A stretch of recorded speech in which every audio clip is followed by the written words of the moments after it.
사랑합니다, 성도 여러분. 월요일 아침을 맞으면서 무더위 속에서도 복 주실 하나님을 찬송하면서 냉천골의 아침 말씀 묵상으로 한 날을 시작하십시다. 참 더워요, 그죠?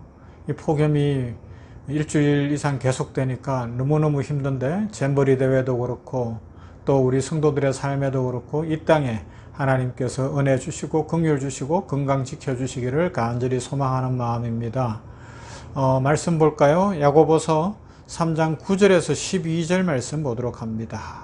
야고보서 3장 9절에서 12절 말씀. 이것으로 우리가 주 아버지를 찬송하고 또 이것으로 하나님의 형상대로 지음받은 사람을 저주하나니 한 입에서 찬송과 저주가 나오는도다. 내 형제들아, 이것이 마땅하지 아니하니라. 샘이 한 구멍으로 어찌 단물과 쓴물을 내겠느냐?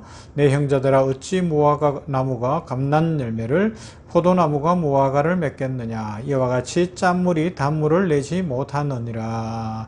아멘. 오늘까지 우리의 말과 생각, 그리고 이 언어의 축복된 삶을 사는 것에 대해서 생각해 보려고 합니다. 이제 오늘은 야고보서 3장 9절부터 12절을 읽었는데요. 특별히 여기에서는 혀의 기능 중에 생산적 능력을 알려주고 있습니다. 그러면서 그 생산적 능력을 어떻게 표현하는가 하면 혀의 이중성으로 표현하고 있어요. 이런 거죠. 사람은 혀를 가지고 하나님 아버지를 찬양하기도 하고 다른 사람을 저주하기도 한다는 것입니다. 하나님께서 사람들에게 다른 사람을 저주할 권리를 주시지 않았어요. 왜요? 우리 모든 사람은 하나님의 형상으로 지음을 받은 아름답고 존귀한 존재거든요. 그래서 사람이 사람을 저주할 수 없습니다. 그러면 축복하고 사랑하고 위로해야 되는 존재들이죠. 그러나 우리 사람들은 죄를 지은 이후에 이 혀가 거칠어지고 입이 거칠어지면서 다른 사람을 향하여 쉽게 정죄하고 저주한다는 것입니다. 그래서 두 가지 예를 들면서 그렇게 한 입으로 하나님을 찬송하기도 하고 다른 사람을 공격하거나 저주해서는 안 된다는 것을 알려주며, 말의 생산적 능력이 있으니, 혀의 생산적 능력이 있으니 혀를 잘 사용하고 축복된 말을 하라고 이야기하고 있습니다. 첫째는 11절에서 보면 12절까지인데 샘을 이야기합니다. 우물. 그 다음에 나무들의 비유를 이야기하고 있죠. 우물, 나무 다 아름답지 않습니까? 우리 삶에 꼭 필요한 것들이고 참 신선함도 가져다 줍니다. 샘, 우리 사람들에게 마실 물을 주죠. 우리 병원이 샘병원 아닙니까? 그죠? 샘병원, 솟아나는 샘물 같은 병원. 지금은 상수도의 발달로 수돗물을 사용합니다. 그러나 이 상수도가 문제가 생기면 사람들이 얼마나 불편한지 몰라요. 물이 없다는 건 사람들로 하여금 매우 불편하고 심지어는 목숨이 위협받는 상황에까지 이르게 합니다. 사람들은 물을 마시고 씻고 빨래도 하고 청소도 하죠. 그래서 성경에는 이 샘을 언어 생활과 연관지어 기록한 말씀들이 나오는 거죠. 잠언 10장 11절, 의인의 입은 생명의 샘이라도 악인의 입은 독을 머금었느니라 표현하고 있습니다. 물이 생명입니다. 우리 몸도 약 80%가 물이라고 이야기하죠. 뼈인데 이 뼈도 구성을 보면 물이 제일 많다고 알려주고 있습니다. 물이 없으면 사람이나 동물이나 식물, 그 어떤 것도 이 세상에서 삶을 살아갈 수가 없습니다. 지금도 저 티베트와 같은 고산지대, 제가 선교했던 지역인데 해발 3,000m가 넘고 4,000m, 5,000m에 이르는 그 높은 곳에서는 물을 생명처럼 귀하게 여깁니다. 물을 함부로 대하지 않아요. 한 방울의 물도 너무너무 귀하게 여길 줄을 압니다. 이스라엘 백성들이 광야 생활을 할 때에도 마실 물이 없을 때 불평하고 원망하기도 했고, 하나님께서는 머리바 샘물, 이 바위에서 샘물이 솟아나게도 해주시면서 그들로 하여금 생명을 보존할 수 있도록 은혜를 주셨습니다. 물은 생명입니다. 잠언 13장 14절은 이렇게 말씀합니다. 지혜 있는 자의 교훈은 생명의 샘이니 사망의 그물에서 벗어나게 하느니라. 하나님을 믿고 지혜의 근본이신 하나님을 알고 그 하나님 주시는 지혜를 가진 사람은 그가 말하는 것, 그 교훈은 생명의 샘이다 라고 말씀하고 있습니다. 이처럼 우리의 혀는 생명을 살리는 샘과 같은 역할을 한다는 것입니다. 그래서 오늘도 우리가 하는 말 한마디 때문에 사람들은 힘을 얻을 수 있어요. 소망을 발견할 것입니다. 이 무더운 여름철에도 시원한 냉수를 마신 것처럼 새 힘을 얻게 될 것입니다. 여러분, 우리 모두가 사람 살리고 축복하고 위로해주고 힘주는 그런 축복의 말을 하십시다. 나무와 같다고 이야기하면서 한 나무에서 두 열매를 맺을 수 없다는 이야기를 하고 있습니다. 포도나무에서 무화과 열매를 맺을 수 없다는 거예요. 요사이는 여러 가지 농업 기술 발달 때문에 접을 붙이기도 하지만 실제적으로 그거는 인공적인 거지 그 자연적으로는 그런 일이 일어날 수가 없는 거잖아요. 그죠? 우리의 입은 하나인데 이 하나의 입으로 하나님을 찬양하기도 하고 다른 사람을 공격하고 저주하기도 한다는 것은 옳지 않다고 야고보 장로는 지금 우리들에게 알려주고 있습니다. 그래서 디모데전서 3장 8절에서는 교회 지도자들, 중직자를 뽑을 때 집사의 자격 중에 이런 이야기를 합니다. 이와 같이 집사들도 정중하고 일구위원을 하지 아니하고, 디모데전서 3장 11절에는 여집사들에 대해서 여자들도 이와 같이 정숙하고 모함하지 아니하며 절제하며 모든 일에 충성된 자라야 할지니라. 그래서 이제 우리가 5번에 걸쳐서 이 내용을 살펴봤는데 종합해보면 우리는 선하고 축복된 말을 하기 위해서 첫 번째 우리의 의지를 복종시켜야 합니다. 나의 반석이시여 나의 구속자이신 여호와여 내 입의 말과 마음의 묵상이 주의 앞에 연락되기를 원하나이다. 시편 기자는 이렇게 고백했습니다.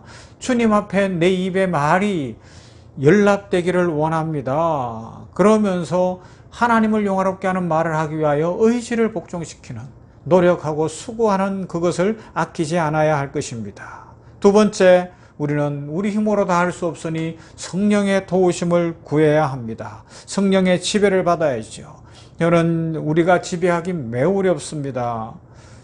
그렇기 때문에 주 성령이 역사하셔서 성령이 충만하면 우리들의 입에서 축복의 말, 긍정의 말, 아름다운 말, 사랑의 말이 계속해서 흘러나오게 될 줄로 믿습니다. 두 번째, 세 번째죠. 주님의 도우심을 구해야 합니다. 주님을 떠나서는 우리가 아무 일도 할 수 없죠. 우리의 언어 생활도 주님의 인도를 받아야 합니다. 주님 닮아가는 언어 생활을 할 수 있도록 우리에게, 저도 그렇고 성도님들 모두가 함께 노력하십시다. 그리고 그러기 위해서 네 번째는 좋은 말을 하려면 좋은 교제, 하나님과 교제가 있어야 돼요. 여러분, 어린아이들이나 사람들 보세요. 유유상종이라고 어울리는 사람들끼리 비슷한 말을 하게 되어 있습니다. 깡패들은 깡패 용어가 있어요. 그죠? 교수들은 교수 용어가 있고, 목사들은 목사 용어가 있고, 의사들은 의사 용어가 있어요. 사람들은 유유상종이라 어울리는 사람들과 비슷한 말을 하는데 우리는 누구랑? 하나님과 교제하며 성령 안에서 우리 주님을 닮아감으로 하나님이 가르쳐 주신 성경 말씀의 말들을 하는, 그래서 축복된 입술을 갖는 은혜를 누릴 수 있기를 바랍니다. 그러기 위해서 우리는 날마다 그래도 실수할 때가 있을 것이니 다섯 번째, 실수할 때마다 주여 입술에 파수꾼을 세워주시옵소서. 오늘도 제가 혀를 잘못 사용했습니다. 용서하여 주시옵소서. 축복의 말을 하게 하여 주시옵시고 한 입으로 두말하거나 한 입으로 저주와 찬송을 같이 쏟아내는 일 없도록 혀를 지켜주시옵소서. 그렇게 기도하며 살아가야 할 것입니다. 우리 모든 성도님들이, 저와 여러분들 모두가 야고보서에서 알려주는 대로 축복된 말을 함으로, 혀를 잘 사용함으로 이 혀의 복록을 누린다고 했으니, 입술의 열매를 먹고 산다고 했으니 자자손손 하나님의 축복이 넘치고 안 되던 일도 되고 막혀있던 일도 풀리고 하나님을 찬송하는 중에 길이 열리고 하나님의 은혜와 복을 누리는 복되고 아름다운 인생 되시기를 주님의 이름으로 축원합니다. 사랑과 은혜가 풍성하신 하나님 감사합니다. 오늘 이렇게 월요일 아침에 냉천골의 아침 말씀 묵상으로 하나님 앞에 나아갑니다. 날씨가 무척 덥습니다. 폭염이 계속되고 있고 열대야도 계속되는 상황.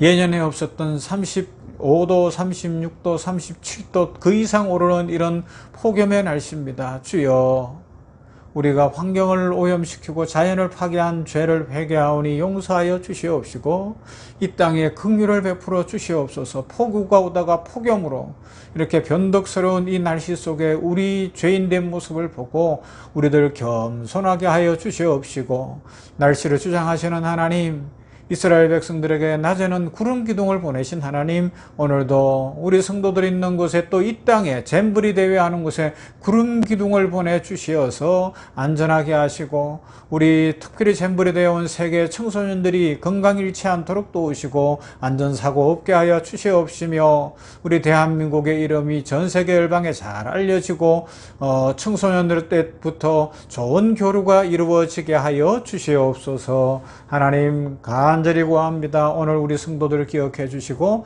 어느 곳에 있든지 이 입술의 열매를 먹고 사는 인생인 것을 기억하고 축복의 말, 긍정의 말, 사랑의 말, 아름다운 말 함으로 인생이 풀리게 하여 주시옵시고 소원이 이루어지며 하나님의 은혜와 축복으로 영육이 강건한 복되고 아름다운 삶을 살게 하여 주시옵소서.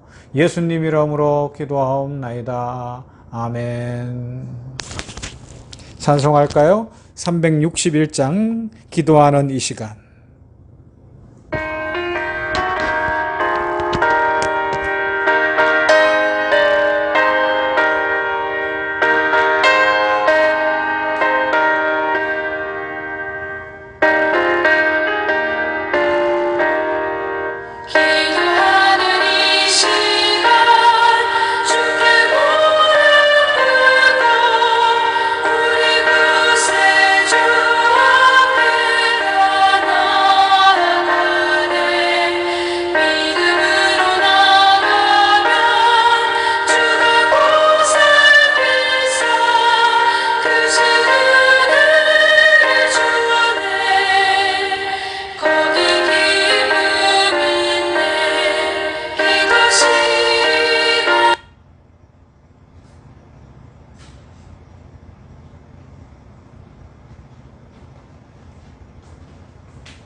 날이 더워서 그런가요? 자,